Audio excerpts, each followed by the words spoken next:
Gereja Masehi Injili di Minahasa atau disingkat dengan GEMIM adalah persekutuan orang-orang Minahasa dan suku lain serta ras lain yang ada di tanah Minahasa dan juga yang ada di tanah luar Minahasa yang percaya kepada Yesus Kristus untuk memberitakan perbuatan-perbuatan besar Tuhan Allah dan menjadi berkat bagi banyak orang dimanapun dan juga kapanpun.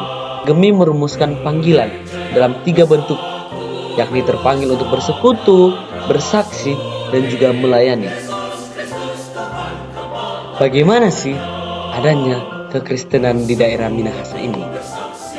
Awal misi perjalanan GEMIM diawali pada 12 Juni 1831 saat Johann Friedrich Riedel dan Johann Gottlieb Schwartz diutus oleh Nederland Zendeling Genootschap atau NZG ke Minahasa.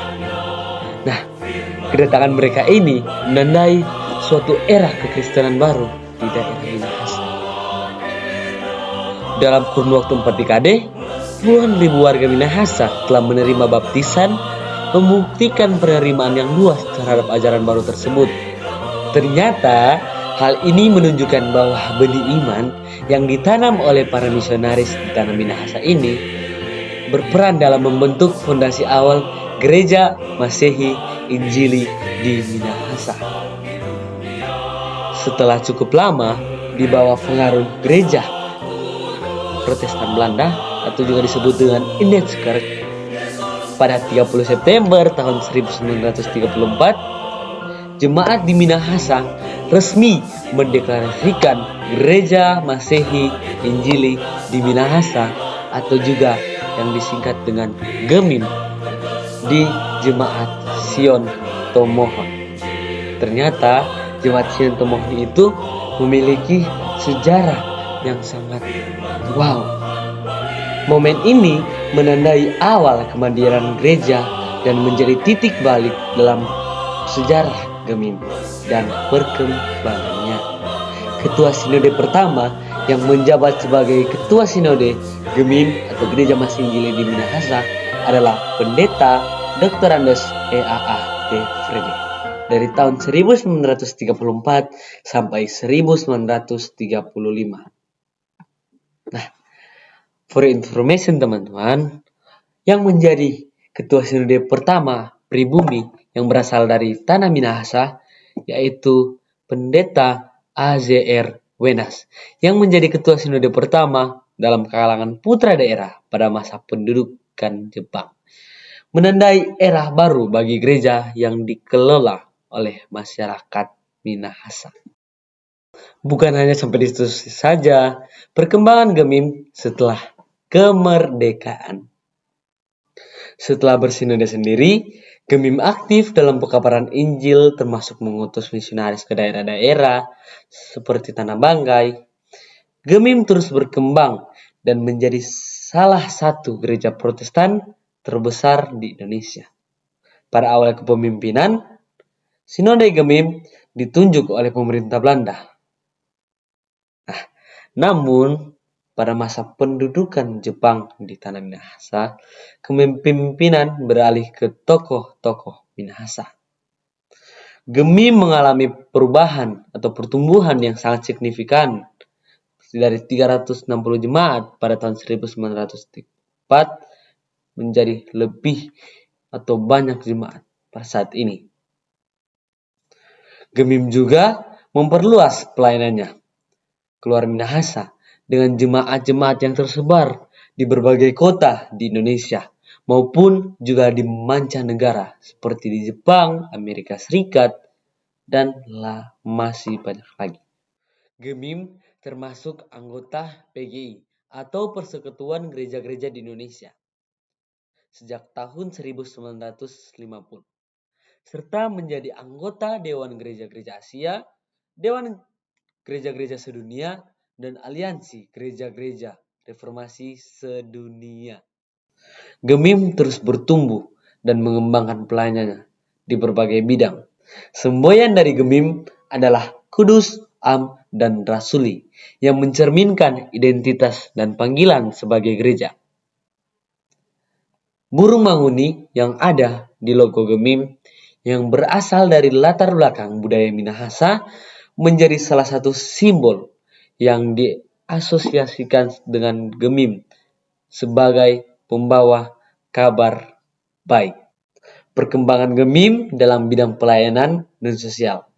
Ternyata bukan hanya dalam bidang rohani, tapi Gemim juga berkembang dalam bidang pelayanan dan juga sosial. Gemim tidak hanya berkembang dalam jumlah jemaat, tapi Gemim memperluas pelayanan dalam berbagai bidang, seperti bidang sosial dan juga bidang pendidikan yang ada. Pada awal tahun 2000-an, Gemim telah melayani lebih dari 1 juta anggota jemaat di ratusan gereja lokal yang tersebar di berbagai wilayah. Selain adanya pelayanan rohani, Gemim juga mengelola lembaga pendidikan, mulai dari taman kanak-kanak hingga perguruan tinggi dan juga fakultas teologi, yaitu UKIT, Universitas Kristen Indonesia Tomohon.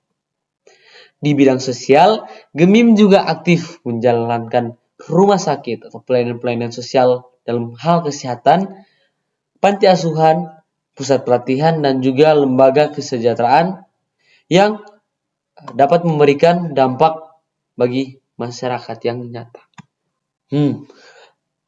Makin bingung, bagaimana sih Gemim sekarang di era modern?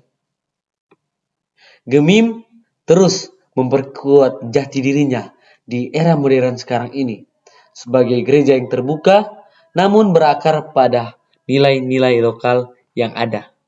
Nah, untuk kesimpulan yang kita bisa ambil adalah ketika kita mendapatkan suatu panggilan dalam pelayanan, maka kita harus melakukannya dengan tulus dan untuk kemuliaan nama Tuhan dan bukan untuk kepentingan diri sendiri. Apakah tahu gereja Gemim Sentrum Manado atau gereja yang dekat dengan Pasar 45? Gereja ini adalah sejarah juga dari Gemim di daerah Manado.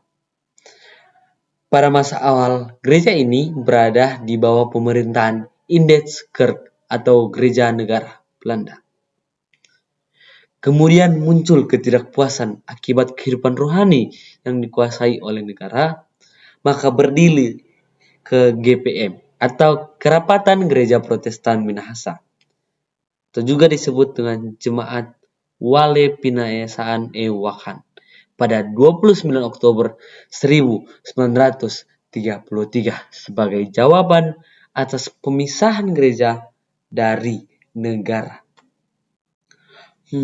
Hampir setahun kemudian, yakni pada 30 September 1934, gereja Protestan di Manado, Minahasa, dan juga di Bitung, yang adalah salah satunya gereja Sentrum, menyatakan kemandirian dengan sebutan Gereja Masihi Injili di Minahasa. Kedudukan kantornya tidak di Manado, tapi dipindahkan ke kota bunga Tomohon. Hingga saat ini, kota Sentrum yang dapat berarti pusat baru dipakai setelah kemerdekaan Indonesia. Pada Perang Dunia II, gereja besar Manado hancur dibom. Sebuah lubang bekas bom terlihat. Kala itu, untuk mengenangnya, dibangunlah Tugu Perang Dunia II yang berada di samping kiri pintu gerbang gereja yang eksis hingga sekarang.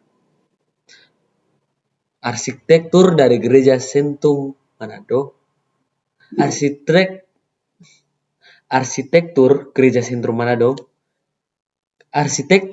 gereja Sentrum Manado sesuai dengan bentuk khas gereja Protestan di negeri Belanda.